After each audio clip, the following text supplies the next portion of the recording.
ഞാനൊരു കഥ പറഞ്ഞാലോ? അതെ, ഒരു കഥ. കോഴിക്കോടങ്ങാടി ബാലുശ്ശേരി എന്ന് പറയുന്ന സ്ഥലത്ത് ഷഹാല ഷെറീൻ എന്ന് പറയുന്ന ഒരു പെൺകുട്ടി ഉണ്ടായിരുന്നു. കല്യാണം കഴിഞ്ഞ് കൊണ്ടുവന്നാണ്. യഥാർത്ഥ സ്ഥലം അതൊന്നുമല്ല കേട്ടോ. പ്രവാസിയായ സ്വന്തം ഭർത്താവിനെ തേച്ചൊട്ടിച്ചുകൊണ്ട് ഇറങ്ങിപ്പോയ ഷഹാല എന്ന് പറയുന്ന വ്യക്തി, സത്യം പറയാച്ചുണ്ടെങ്കിൽ ഈ കുൽസിതത്തിന്റെയും ഒളിച്ചോട്ടത്തിന്റെ ഒക്കെ പിന്നിൽ മറ്റുള്ള കഥകൾ ഉണ്ടാകുമെന്ന കാര്യത്തിൽ തർക്കമൊന്നും വേണ്ട.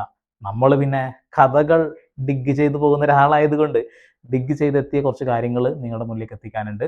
ആദ്യം തന്നെ ആ വാർത്ത എന്താണ് ആ ഭർത്താവിന് പറയാനുള്ളതെന്ന് കേൾക്കാം. അതിന് മുന്നേ ചെറിയൊരു സൗണ്ട് ഒന്ന് കേട്ടു നോക്കിയേ. ഞാൻ പെട്ടുപോയതാണിക്ക, ഞാൻ ഒരു തെറ്റും ചെയ്തിട്ടില്ല, ഒരു അബദ്ധം പറ്റിപ്പോയിക്ക, നിങ്ങൾ എങ്ങനെയെങ്കിലും എന്നെ സ്വീകരിക്കണേക്ക എന്നൊക്കെ പറഞ്ഞുകൊണ്ട് ഇവിടെ വരും.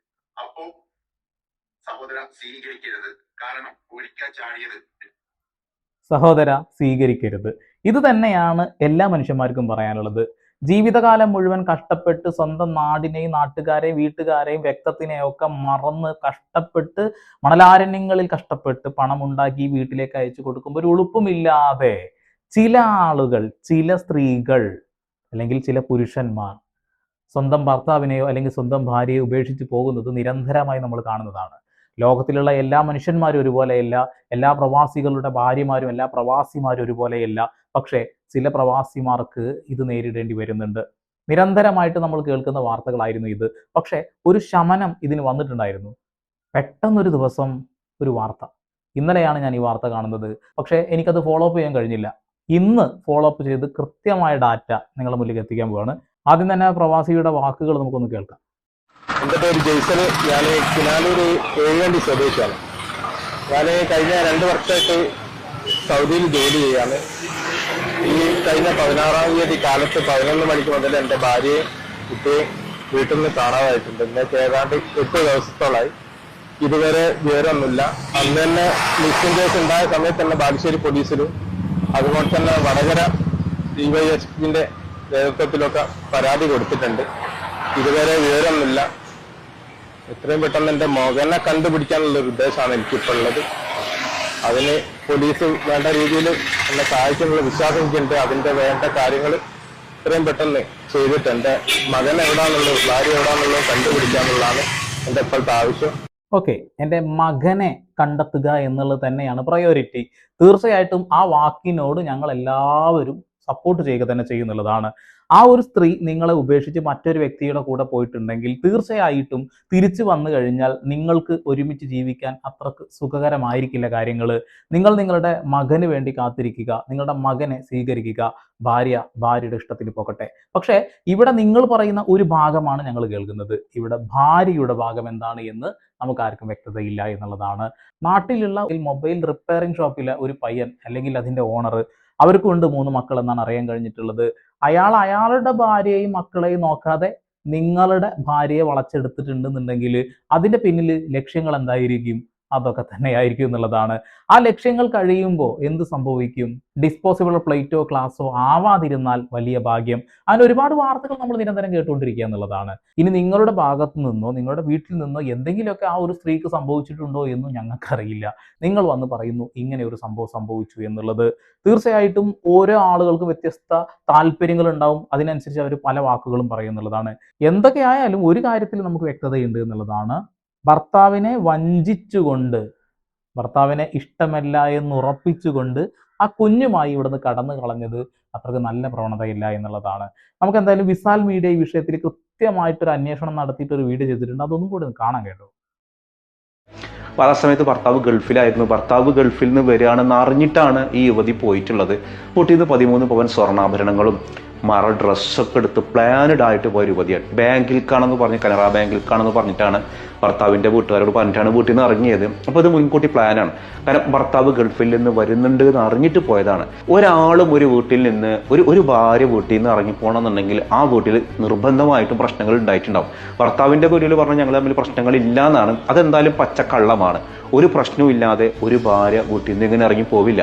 പിന്നെ പ്രശ്നം ഇവിടെ കുഞ്ഞിനെയും കൊണ്ട് പോയതാണ്. ഭർത്താവ് അതാണ് ആ വീഡിയോയിൽ പറയുന്നത്, എനിക്ക് എൻ്റെ കുഞ്ഞിനെയും തിരിച്ചു കിട്ടണം. അപ്പോൾ ഇവർ എങ്ങോട്ടാണ് പോയത് എന്നുള്ളത് കൃത്യമായിട്ട് ഇപ്പം ഞാൻ പറയുന്നില്ല, അതൊക്കെ പോലീസ് കണ്ടുപിടിക്കട്ടെ. പക്ഷേ ഇവർ നമ്മുടെ സ്റ്റേറ്റ് വിട്ടുപോയിട്ടില്ല. ഇവരുടെ ഫോട്ടോസുകളും മറ്റു കാര്യങ്ങളൊക്കെ പല പല വാട്സപ്പ് ഗ്രൂപ്പുകളിലൊക്കെ ഉണ്ട്. ഇവർ നാട്ടിൽ തന്നെ ഉണ്ട്. ഇന്ന് ശനിയാഴ്ചയാണ്, നാളെ ഞായറാഴ്ച. അത് കഴിഞ്ഞിട്ട് ഇവർ തിങ്കളാഴ്ച ഒരു കോടതിയിൽ ഹാജരാകും. എനിക്കിഷ്ടപ്പെട്ട ഒരാളുടെ കൂടെ ഞാൻ ജീവിക്കുകയാണെന്നായിരിക്കും ഈ ഒരു സ്ത്രീ പറയാ. ഈ ഒരു സ്ത്രീ ഇറങ്ങിപ്പോയിട്ടുള്ളത് ഒരു മൊബൈൽ ഷോപ്പ് ഉടമയുടെ കൂടെയാണ്. അയാൾക്ക് ഭാര്യയും 3 മക്കളുണ്ട്. അയാളുടെ ഭാര്യയും മക്കളെയും നോക്കാതെയാണ് ഈ ഒരു തോന്നിവാസത്തിന് കൂട്ടിക്കുന്നത്. എന്ത് കാലാലേ ഇതുപോലത്തെ ആഗ്രഹങ്ങളുള്ള, അല്ലെങ്കിൽ ഇതുപോലത്തെ ഈ ബന്ധങ്ങൾ, എക്സ്ട്രാ മാരിറ്റൽ റിലേഷൻഷിപ്പ് ഉള്ള സ്ത്രീകളെ നിങ്ങളൊന്ന് ആലോചിക്കുക. നിങ്ങളുടെ കൂടെ സ്നേഹം കാണിച്ചു വരുന്ന ഒരാൾക്ക് ഭാര്യയും മക്കളൊക്കെ ഉള്ള ഒരാൾ അവരുടെ കാര്യം കൃത്യമായിട്ട് നോക്കാതെ നിങ്ങളോട് സ്നേഹം കാണിക്കുന്നുണ്ടെങ്കിൽ 100% അത് കള്ളത്തരാണെന്ന് മനസ്സിലാക്കുക. അത്രേ ഉള്ളൂ. ചില ആളുകളുണ്ട്, ആരെങ്കിലും ഒന്ന് ചിരിച്ചു കാണിച്ചാൽ, ഒന്ന് സ്നേഹത്തോട് സംസാരിച്ചു കഴിഞ്ഞാൽ പിന്നെ അതാണെന്ന് വിശ്വസിച്ചുകൊണ്ട് അവരുടെ കൂടെ പോകുക എന്നുള്ളത്. ഒരുപാട് കേസുകളിൽ ഒന്നാണ് സംഭവിക്കുന്നത്. ഈ ഭാര്യയ്ക്ക് അല്ലെങ്കിൽ ഭർത്താവിന് ഇവരിൽ നിന്ന്, പങ്കാളിയിൽ നിന്നും ശരിയായ പരിഗണന കിട്ടാതിരിക്കുക, നല്ല രീതിയിലുള്ള സ്നേഹം കിട്ടാതിരിക്കുക. ഈ 2 കാര്യങ്ങൾ ഇല്ലാതായി കഴിഞ്ഞാൽ തന്നെ നമുക്ക് മറ്റൊരാളോട് വെറുപ്പ് തോന്നും. ഇവിടെ ശ്രദ്ധിക്കേണ്ടത്, ദാമ്പത്യ ജീവിതത്തിൽ അകത്ത് നടക്കുന്ന പ്രശ്നങ്ങളുണ്ടല്ലോ, അത് പരിഹരിക്കാൻ 2 പേരും ഒരുപോലെ പ്രവർത്തിക്കുക എന്നുള്ളതാണ്. അന്യോന്യം ഇഷ്ടമല്ല എങ്കിൽ തീർച്ചയായിട്ടും മുന്നോട്ട് പോകാൻ കഴിയില്ലെങ്കിൽ ഡൈവേഴ്സ് വാങ്ങിക്കൊടുക്കുക. 2 പേര് 2 വഴിയിലോട്ട് തിരിയുക. അതിന്റെ കൂട്ടത്തിൽ നിങ്ങളുടെ കുഞ്ഞുങ്ങളുണ്ട് എങ്കിൽ ആ കുഞ്ഞുങ്ങളെ കൃത്യമായി സുരക്ഷിതമായിട്ട് വളർത്താനുള്ള ശ്രമങ്ങൾ നടത്തുക എന്നുള്ളതാണ്. നമുക്ക് മറ്റൊരാളോട് പ്രേമം തോന്നുക എന്നുള്ളത് കുറ്റകരമായിട്ടൊരു കാര്യമല്ല. പക്ഷേ മറ്റൊരാളെ വഞ്ചിച്ചുകൊണ്ട് അവരുടെ കൂടെ പോവുകയാണ് എങ്കിൽ തീർച്ചയായിട്ടും അതൊരു വൃത്തികെട്ട പരിപാടി തന്നെയാണ് എന്നുള്ളതാണ്. മണലാരണ്യങ്ങളിൽ കഷ്ടപ്പെട്ട് പ്രവാസ ജീവിതം നയിക്കുന്ന ആളുകളെ കുറിച്ച് നിങ്ങൾ എപ്പോഴെങ്കിലും ഒന്ന് ചിന്തിക്കണം കേട്ടോ. അവർ എത്രത്തോളം കഷ്ടപ്പെടുന്നുണ്ട്. നാട്ടിലൊരു ഉത്സവത്തിനോ ഒരു കല്യാണത്തിനോ, എന്തിനു പറയുന്നു, സ്വന്തം കുട്ടിയുടെ ചരട് കെട്ടിനോ അല്ലെങ്കിൽ ഒരു സുന്നത്ത് കല്യാണത്തിനോ പോലും പങ്കെടുക്കാൻ കഴിയാത്ത രീതിയിൽ അവരവിടെ കഷ്ടപ്പെടുകയാണ് എന്നുള്ളതാണ്. അവരുടെ ലൈഫിൽ ഏറ്റവും പ്രധാനപ്പെട്ട നിമിഷങ്ങൾ നിങ്ങൾക്ക് വേണ്ടിയിട്ട്, നിങ്ങളുടെ ജീവിതം സുഖകരമാക്കാൻ വേണ്ടിയിട്ട് കഷ്ടപ്പെടുകയാണ് എന്നുള്ളതാണ്. അത്തരം ആളുകളെ ഓർത്തെങ്കിലും നിങ്ങൾക്ക് അവരോട് താല്പര്യമില്ലാത്തൊരവസ്ഥ വരുമ്പോൾ തുറന്നു പറയുക. അവരുടെ ലൈഫിൽ ഒരു നാണക്കേട് ഉണ്ടാക്കുന്ന രീതിയിൽ ഭാര്യ ഒളിച്ചോടിപ്പോയി എന്നുള്ള ഒരു പേരുണ്ടാക്കി കൊടുക്കാതിരിക്കുക എന്നുള്ളതാണ്. ഇവിടെ ചില ആളുകൾ പറയും സ്ത്രീകൾ മാത്രമല്ല പുരുഷന്മാരുണ്ട്. അതുകൊണ്ടാണ് ഞാൻ തുടക്കത്തിൽ തന്നെ അത്തരം വാക്കുകൾ ഉപയോഗിച്ചത് എന്നുള്ളതാണ്. 2 പേർക്കും ജീവിക്കാൻ ബുദ്ധിമുട്ട് തോന്നുന്ന നിമിഷം 2 പേരും വേർപിരിയുക. അതിനല്ല ഇവിടെ കുടുംബ കോടതിയും മറ്റുള്ള കാര്യങ്ങളൊക്കെ ഉള്ളത്. അത് ചെയ്യുക. നാണക്കേട് ഉണ്ടാക്കി വെക്കാതിരിക്കുക. ഫക്രുദ്ദീൻ പന്താവൂർ പറഞ്ഞതുപോലെ തന്നെ ഇവരുടെ വീട്ടിൽ എന്ത് സംഭവിച്ചു നമുക്കറിയില്ല. ഈ സ്ത്രീയോട് ഏത് രീതിയിലാണ് അവരുടെ വീട്ടുകാർ പെരുമാറിയത് നമുക്കറിയില്ല. അതൊന്നും കൂടാതെ ഉയർത്തിപ്പിടിച്ച് കാണിക്കേണ്ട മറ്റൊരു കാര്യം, 3 മക്കളുള്ള ആ മനുഷ്യൻ എന്ത് വൃത്തികേടാണ് ചെയ്തത് എന്നുള്ളതാണ്. ഇവിടെ ഈ ഒരു സ്ത്രീയെ മാത്രം കുറ്റപ്പെടുത്തുന്നത് ശരിയല്ല, ആ പുരുഷനെയും കുറ്റപ്പെടുത്തേണ്ടതായിട്ടുണ്ട് എന്നുള്ളതാണ്. ഇതുപോലെ തന്നെ വേറൊരു ശബ്ദ സന്ദേശം ഞാൻ അതുലിന്റെ വീഡിയോയിൽ കണ്ടിട്ടുണ്ടായിരുന്നു. അതൊന്ന് കേട്ടേ. അയ്യോ ഇക്ക, ഞാൻ പെട്ടുപോയതാണ് ഇക്ക, ഞാൻ ഒരു തെറ്റും ചെയ്തിട്ടില്ല, ഒരു അബദ്ധം പറ്റിപ്പോയിക്ക, നിങ്ങൾ എങ്ങനെയെങ്കിലും എന്നെ സ്വീകരിക്കണിക്ക എന്നൊക്കെ പറഞ്ഞുകൊണ്ട് ഇവിടെ വരും. അപ്പോ സഹോദര സ്വീകരിക്കരുത്. കാരണം ഒരിക്കൽ ചാടിയത് പിന്നെ ചാടിക്കൊണ്ട് നിൽക്കും.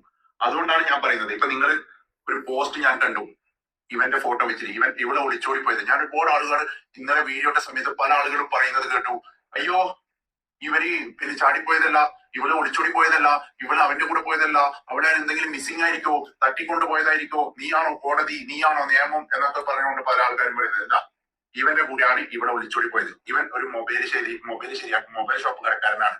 ഈ മൊബൈൽ ഷോപ്പ് കടക്കാരന് ഇവനിക്ക് 3 കുട്ടികളും ഭാര്യയുണ്ട്. ഇവന്റെ കൂടെയാണ് ഒളിച്ചോടി പോയത്. അപ്പൊ ആ പ്രശ്നം തീർന്നല്ലോ. ഇനിയിപ്പൊ നാളെ ഇവരെവിടെന്നെങ്കിലും കണ്ടെത്തി കോടതിയിൽ എത്തിയിട്ടാകുമ്പോൾ അവിടെ അനുഭവിക്കാനില്ല. ആ സ്വർണം തീരോളം കഴിക്കും. ആ സ്വർണം തീർന്നു കഴിഞ്ഞാൽ അവനിക്ക് മടക്കും. ഒളിച്ചും പാത്തും നടക്കുമ്പോൾ ഉണ്ടല്ലേ നല്ല രസം ഉണ്ടാവും. ഇത് സ്വന്തമായിട്ട് കിട്ടി കഴിഞ്ഞാൽ അത്ര മജയൊന്നും ഉണ്ടാവില്ല. ഓക്കെ, അപ്പം ഇത് തീരുമ്പോ ഇവളിപ്പം വരും. വന്നിട്ട് എനിക്ക് തെറ്റുപറ്റിപ്പോയി, എനിക്ക് നിങ്ങളൊക്കെ അല്ലാതെ നിങ്ങൾ ജീവനാണെന്നൊക്കെ പറഞ്ഞിട്ട് വരും. ആ കുട്ടീനെ എങ്ങനെയെങ്കിലും സ്വന്തമാക്കും. കാരണം എന്താ അറിയോ, ഇവളെ ഇനി നിങ്ങൾ എത്ര സ്വീകരിച്ചാലും ഒരിക്കൽ മതിലേറിയത് ചാടിക്കൊണ്ടിരിക്കും. ഓക്കെ, ഒരിക്കൽ മതിൽ ചാടിയാൽ വീണ്ടും ചാടിക്കൊണ്ടിരിക്കുന്ന ആള് പറയുന്നത്. ഓക്കെ, മറ്റൊരാളോട് ഇഷ്ടം തോന്നുക എന്നുള്ളത് ഒരു തെറ്റുള്ള കാര്യമൊന്നുമില്ല. പക്ഷെ അങ്ങനെ നിങ്ങൾ ഇറങ്ങിപ്പോകുന്ന സമയത്ത് ഞാൻ നേരത്തെ പറഞ്ഞ കാര്യങ്ങളൊന്ന് പരിഗണിക്കാൻ ശ്രമിക്കുക എന്നുള്ളതാണ്. ഓരോ നിമിഷവും മനുഷ്യന്മാരുടെ സ്വഭാവം മാറിക്കൊണ്ടേയിരിക്കും. പെട്ടെന്ന് ചിലപ്പോൾ ദേഷ്യം വരും, പെട്ടെന്ന് ചിലപ്പോൾ സങ്കടം വരും. അങ്ങനെ പല കാര്യങ്ങളുണ്ട്. ഇപ്പൊ നമ്മുടെ ലൈഫിൽ തന്നെ പെട്ടെന്നുള്ള താളം തെറ്റലുകളെ കുറിച്ചിട്ടൊക്കെ നിങ്ങൾ കേട്ടിട്ടില്ലേ? അതായത് നമ്മളൊരു നൂൽപ്പാലത്തിലൂടെ കടന്നു പോകുന്ന സമയത്ത് ഒന്ന് സ്ലിപ്പായി അങ്ങോട്ട് പോകും, അധികം വൈകാതെ തിരിച്ചു വരിക. അങ്ങനത്തെ അനുഭവങ്ങളൊക്കെ അനുഭവിച്ച ആളുകൾക്ക് അത് വ്യക്തമായിട്ട് മനസ്സിലാവുള്ളൂ എന്നുള്ളതാണ്. ഇവിടെ ഈ പറയുന്ന സ്ത്രീ തെറ്റ് ചെയ്തിട്ടുണ്ട്, സ്വന്തം ഭർത്താവിനെ ചതിച്ചിട്ട് പോയിട്ടുണ്ട്, അത് തർക്കമില്ലാത്ത കാര്യമാണ്. പക്ഷേ അവരുടെ ഭാഗം എന്താണെന്ന് ഒരു പക്ഷേ നാളെ അറിയാൻ കഴിയുന്നുള്ളതാണ്. അവർ പോലീസ് സ്റ്റേഷനിലോ കോടതിയിലോ ഹാജരാവുക തന്നെ ചെയ്യും, കൃത്യമായ കാര്യങ്ങൾ പുറത്തു പറയുക തന്നെ ചെയ്യും. അതെന്താകുമെന്ന് നമുക്ക് കണ്ടറിയുക തന്നെ ചെയ്യാം. നിങ്ങൾ ആരെ വേണമെങ്കിലും സ്നേഹിച്ചോളൂ, ആരെ വേണമെങ്കിലും പ്രേമിച്ചോളൂ, പക്ഷേ ഭർത്താവിനെ വഞ്ചിച്ചുകൊണ്ട് ഇങ്ങനെ കുഞ്ഞിനെയും കൊണ്ട് പോണ ഒരു പരിപാടി ഉണ്ടല്ലോ, ദയവ് ചെയ്ത് ചെയ്യാതിരിക്കുക. തിരിച്ചും പുരുഷന്മാരോട് എനിക്കത് തന്നെ പറയാനുള്ളത് എന്നുള്ളതാണ്. ഈ വീഡിയോ ഇന്നലെ കണ്ടതാ, ഇന്നലെ കണ്ടു റിയാക്ട് ചെയ്യാൻ പറ്റിയില്ല. ഞാൻ പറഞ്ഞില്ല, ആകെ തിരക്കിപ്പെട്ട് കിടക്കുകയാണ്. അപ്പോൾ നിങ്ങൾക്ക് കാര്യങ്ങൾ അറിയാലോ. ആ ഒരു തിരക്കിപ്പെട്ട് കിടക്കുന്നത് കൊണ്ടാണ് എടുത്ത് റിയാക്ട് ചെയ്യാൻ കഴിയാതിരുന്നത് എന്നുള്ളതാണ്. അപ്പോൾ കട്ടക്ക് കൂടെ കൂടുക. വീണ്ടും വരെ പുതിയ വാർത്താവിശേഷങ്ങളുമായി സന്ദീപ് ഇടപ്പാൾ സൈനിങ്.